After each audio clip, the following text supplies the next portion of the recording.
Now, I was just talking with a delightful documentary filmmaker. I like the documentaries the best. They're always the most interesting stories. Amit, you've shot your own documentary. Would you mind telling us the title and a little bit about it? You certainly have to see the title. Well, the film's called Menstrual, and it's about a gentleman in India who came up with a machine that builds low-cost entry pads for rural Indian women, much needed in a country like India. So it's an inspiring tale about a man who had nothing, was totally uneducated, from below the poverty line, and he achieved so much. I really like that. I mean, it is such a small story in the sense that it is one man, but as you say, this is the work that he's doing is affecting so many people. A lot like, documentary films in a way. How long have you been involved in documentary filmmaking?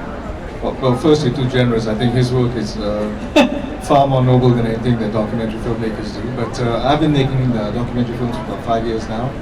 And yeah, it's a great story, and like you mentioned, it highlights the fact that we can all make a huge difference if we just put our minds to it.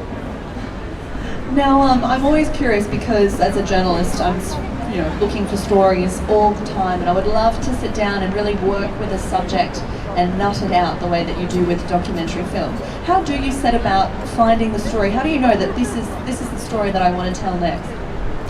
I think a lot of it has to do with instinct, I suppose, but also you kind of have to assess whether you can stretch it out to over 3 acts. There's a narrative arc there. There certainly was in this film. I'm sure my nominees saw that arc in their own respective films too.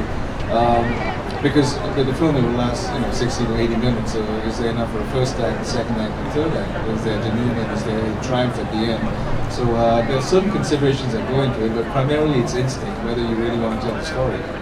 Now, a lot of people would be familiar with Indian cinema, with the singing and the dancing, what's colloquially referred to as Bollywood, even though I understand that not to be the appropriate term.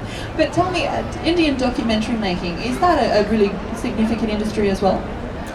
Not as visible as traditional Indian cinema, but it's growing, certainly. We certainly have a lot of subjects that are worthy of documentary films.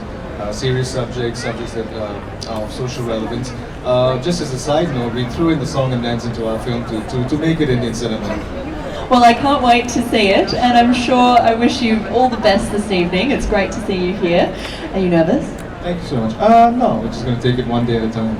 Well done. Thank you so much. Pleasure to meet you. Enjoy the evening.